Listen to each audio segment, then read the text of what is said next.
To disassemble the SF2H, place it flat and remove the suction air vessel. Now loosen the knob on the yoke guide and remove the yoke guide from the pump.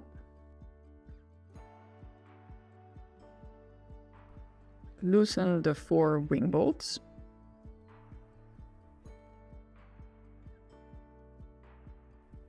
And you're now able to remove the pump out of the cage.